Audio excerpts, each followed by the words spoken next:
Hey you guys, so over the next few videos I'm going to be showing you some of the things that I like to cook at home. I figure this would be a nice thing to do aside from just politics all the time. So today I'm going to show you guys how to make an amazing and healthy beef and barley soup. Okay, so the first thing we're going to do is we're going to start off with some olive oil. Okay. Also, you want to make sure you got a big pot like this because it is soup. Whenever you make soup, you want to have a big pot. Then you're going to get in a nice big spoonful of minced garlic, a big spoonful of butter. Next thing that you want is a bunch of chopped up carrots, about that size. Take a look. Get all that stirred together, okay? Before you move on to the next step, you want to get the carrots frying at least a little tiny bit, so we're going to wait a few minutes. Once you got the carrots frying a little bit, get yourself a pack of ground beef and just dump it right in. Now, normally, you would actually use beef stew chunks for beef and barley soup. However, I prefer ground beef because it's cheaper and easier to cook. But yes, traditionally, you would use beef stew chunks for this, but I just prefer ground beef. If you do want to go traditional, then go ahead and get yourself some of the beef stew chunks, but I will be sticking with just generic ground beef. Begin mashing that up and sticking it in with those carrots, mixing it up. Now here's the thing, you actually don't want to cook the beef first, because you have a lot more steps to this. If you cook the beef first and then continue, the beef will be overcooked. So you want to continue doing what you're doing before that. The next step is take yourself a spoonful of tomato paste. This is a wonderful thing I've recently discovered in cooking, and it just gives you a nice tomatoey, almost like a gravy-like flavor to pretty much anything you cook. And if you're making a pasta that has cream in it, it makes it extra creamy. Stir that tomato paste into the beef as well. And as you can see, the beef is still raw, and that's good. Then we're going to take some white cooking wine and just dump some of that right in. Make sure that you do not continue at all until the alcohol smell of the wine is completely gone. Because when you cook with alcohol, you're not cooking for alcohol, you're cooking for flavor. But if you continue on before the smell is gone, then you actually will have an alcohol taste in whatever food you're making. And traditionally with cooking, you don't want that. So we're going to let that sit until the smell is gone. Okay, so as of right now, the smell of the alcohol is almost gone, and the soup is already looking good, even though it's not in soup form yet. Next thing we're going to do is we're going to take an entire box of beef broth and dump it in. You also want to add in a little bit of water, maybe like 1/4 cup. All I did was put some water into the box to get out whatever broth was left, and a little bit of water too.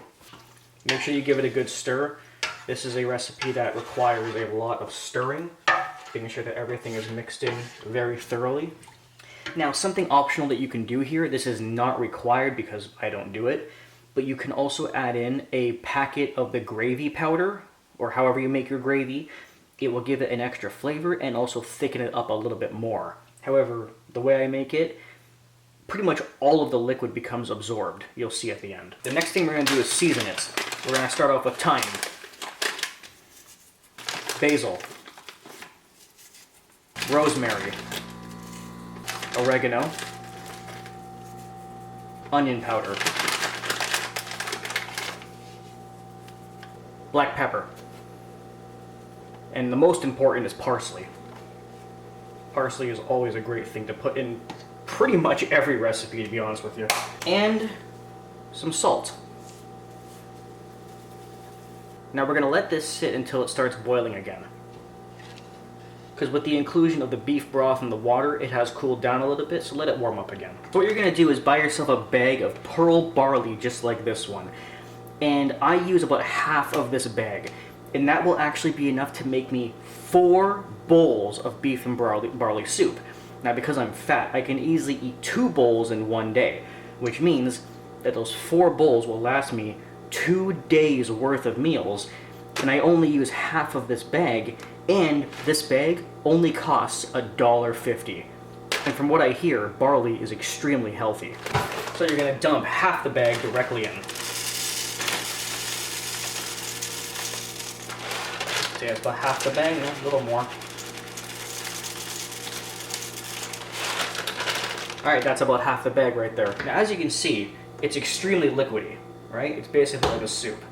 But what's going to happen is you're going to treat that barley like it's pasta, like it's raw pasta, right? And it has to cook and absorb all the liquid. By the time it's cooked, you are going to see the beef and the barley pretty much expand and absorb almost all the liquid. And it will be more like a hearty soup as opposed to a liquidy soup. Trust me, when you eat it, it's not going to be just like a pure liquid like that. It's going to be a lot more hearty and thick because all that broth is going to be absorbed into the barley once it's cooked. And we're going to cut to that right now. Okay, so it's been about 15-20 minutes, and as you can see, the liquid has been almost entirely absorbed. It's by this point that you'll know that it's pretty much cooked straight through. Again, you want to treat the barley almost as if it's a pasta. And that's also why you want to do everything early, even while the beef is raw, because by now the beef is fully cooked, and it's good to go.